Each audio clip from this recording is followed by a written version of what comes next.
Assalamualaikum warahmatullahi wabarakatuh.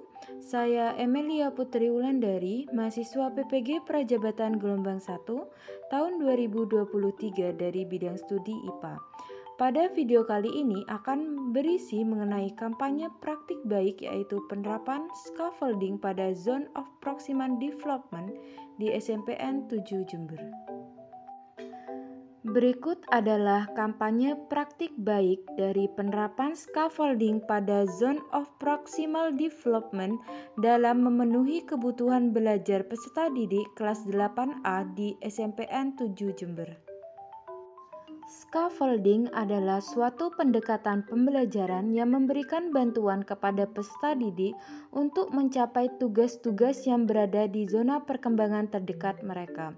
Scaffolding ini adalah strategi pengajaran yang ampuh yang dapat membantu siswa mencapai potensi mereka. Dengan memahami prinsip-prinsip dan teknik scaffolding, guru dapat menciptakan lingkungan belajar yang mendukung dan responsif di mana semua peserta didik dapat belajar dan berkembang. Adapun manfaat scaffolding itu sendiri dalam pembelajaran, yaitu yang pertama meningkatkan motivasi dan keterlibatan siswa. Kemudian meningkatkan pemahaman dan keterampilan siswa. Selanjutnya yaitu mengembangkan kemandirian belajar siswa, dan yang terakhir yaitu menciptakan lingkungan belajar yang inklusif. Kemudian ZPD atau Zone of Proximal Development adalah jarak antara apa yang dapat dilakukan siswa secara mandiri dan apa yang dapat mereka lakukan dengan bantuan orang lain. Dengan memberikan dukungan yang tepat pada ZPD, guru dapat membantu siswa mencapai tingkat pemahaman dan keterampilan yang baik.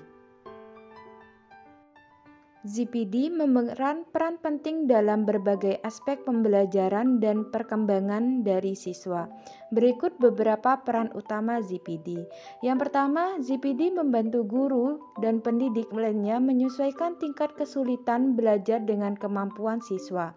Dengan memahami ZPD, guru dapat memberikan tantangan yang cukup sulit untuk mendorong perkembangan dari siswa.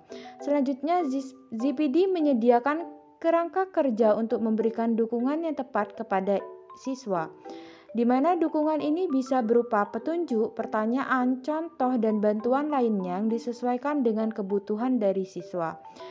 Yang selanjutnya yaitu ZPD mendorong siswa untuk melampaui batas kemampuan mereka saat ini dan mencapai tingkat pemahaman dan keterampilan yang baru. Dengan bantuan dan dukungan yang tepat dalam ZPD, siswa dapat menginternalisasi pengetahuan dan keterampilan baru. Dan yang terakhir yaitu ZPD membantu siswa mengembangkan keterampilan berpikir kritis dan pemecahan masalah. Dengan menghadapi tantangan yang berada dalam ZPD mereka, siswa belajar untuk memecah masalah menjadi langkah-langkah yang lebih kecil. Intervensi scaffolding pada ZPD adalah strategi pengajaran yang menggunakan bantuan dan dukungan yang tepat untuk membantu siswa mencapai pemahaman dan keterampilan baru. Dukungan ini diberikan pada zona perkembangan proksimal atau ZPD siswa, yaitu jarak antara apa yang dapat mereka lakukan secara mandiri dan apa yang dapat mereka lakukan dengan bantuan orang lain yang lebih kompeten. Pada pembelajaran IPA di SMPN 7 Jember, sebagian besar peserta didik mengalami kesulitan memahami konsep dan rumus. Hal ini disebabkan oleh beberapa faktor, yaitu pada faktor materi IPA yang mana membutuhkan penalaran, pemahaman, dan hafalan. Selain itu juga pola pembelajaran yang seragam tanpa mempertimbangkan perbedaan kemampuan dan latar belakang dari siswa itu sendiri. Akibatnya tingkat keterlibatan siswa menurun dan kemampuan berpikir kritis mereka tidak berkembang. Sehingga untuk mengatasi masalah ini, guru perlu menerapkan pembelajaran yang berpusat pada siswa itu sendiri. Pembelajaran ini menekankan pada pentingnya keterlibatan aktif siswa dalam proses pembelajaran.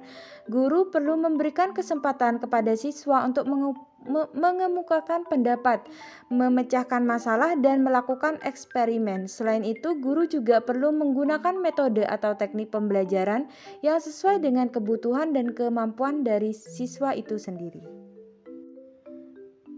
Berikut adalah penerapan dari scaffolding pada Zone of Proximal Development yang saya terapkan di kelas 8A SMPN 7 Jember.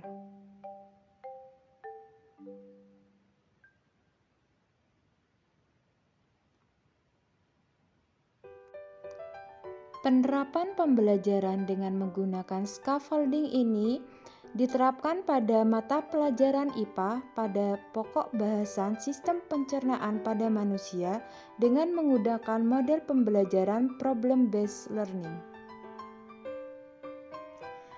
Di sini saya membagi penerapan scaffolding menjadi 3 tahapan. Yang pertama yaitu penilaian awal. Pada tahapan ini saya menilai awal kemampuan siswa untuk menentukan GPD mereka. Penilaian awal ini dapat dilakukan dengan berbagai cara. Salah satunya yang saya lakukan yaitu dengan melakukan observasi. Dari hasil penilaian awal ini, saya dapat menentukan apa yang sudah diketahui siswa dan apa yang masih perlu dipelajari oleh siswa. Selanjutnya yaitu perancangan pembelajaran. Pada tahap ini saya dapat menggunakan model pembelajaran PBL untuk meningkatkan pemahaman dari siswa itu sendiri. Model pembelajaran PBL ini merupakan model pembelajaran yang berpusat pada siswa, di mana siswa ini diberikan kesempatan untuk belajar dengan memecahkan masalah yang kompleks. Saya juga dapat menggunakan pembagian kelompok secara heterogen, di mana membantu siswa untuk saling belajar dari satu sama lain. Dan yang terakhir yaitu penerapan pembelajaran. Pada tahap ini saya menerapkan pembelajaran yang telah saya rancang. Selama pembelajaran saya perlu memberikan scaffolding kepada siswa sesuai dengan kebutuhan mereka. Berikut adalah langkah-langkah scaffolding pada ZPD dengan problem basic learning. Yang pertama yaitu mengorientasikan siswa terhadap masalah, selanjutnya mengorganisasikan siswa untuk belajar, dan kemudian membimbing penyelidikan individu maupun kelompok. Kemudian dilanjutkan dengan mengembangkan dan menyajikan hasil, dan yang terakhir yaitu menganalisis dan mengevaluasi proses pemecahan.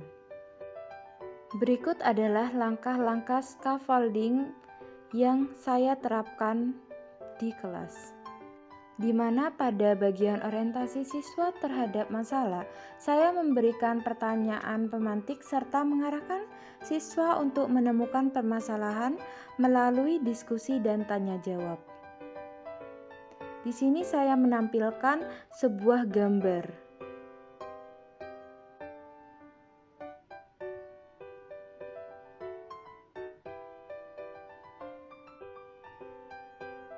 Kemudian dilanjutkan dengan mengorganisasikan siswa untuk belajar.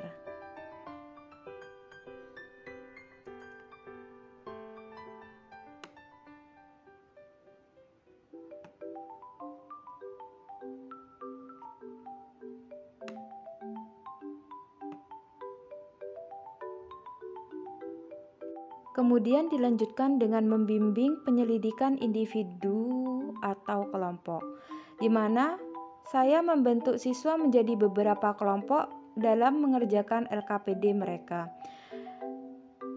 Di sini peran saya yaitu memberikan scaffolding untuk kelompok dengan kognitif rendah dengan porsi yang sangat besar.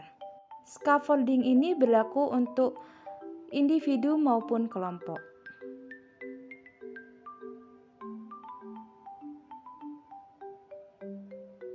Kemudian yaitu mengembangkan dan menyajikan hasil, di mana siswa melakukan presentasi berdasarkan hasil dari eksperimennya, yaitu pengerjaan LKPD, dan guru sebagai fasilitator dan pendorong terjadinya diskusi dan tanya jawab terhadap kelompok lain.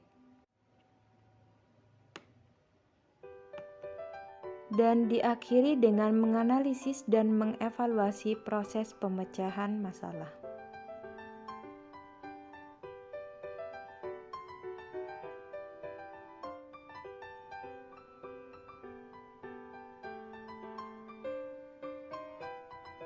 Berdasarkan penerapan scaffolding pada ZPD siswa, saya menemukan bahwa siswa dengan berbagai karakter, termasuk siswa dengan kemampuan kognitif rendah, mampu mengikuti pembelajaran dengan baik hingga akhir. Hal ini karena guru memberikan dukungan dan dorongan kepada siswa untuk menyelesaikan tantangan mereka. Siswa dengan berbagai karakter memiliki kemampuan dan kebutuhan yang berbeda-beda. Siswa dengan kemampuan kognitif rendah membutuhkan bantuan dan dukungan yang lebih besar daripada siswa dengan kemampuan kognitif yang lebih tinggi. Dukungan dan dorongan dari guru dapat membantu siswa untuk mengatasi tantangan yang mereka hadapi. Dukungan ini dapat berupa petunjuk dan contoh, pertanyaan yang menggugah pemikiran, atau umpan balik yang spesifik dan bermanfaat. Dorongan dapat berupa motivasi dan penguatan. Sekian dari saya, kurang lebihnya mohon maaf. Terima kasih.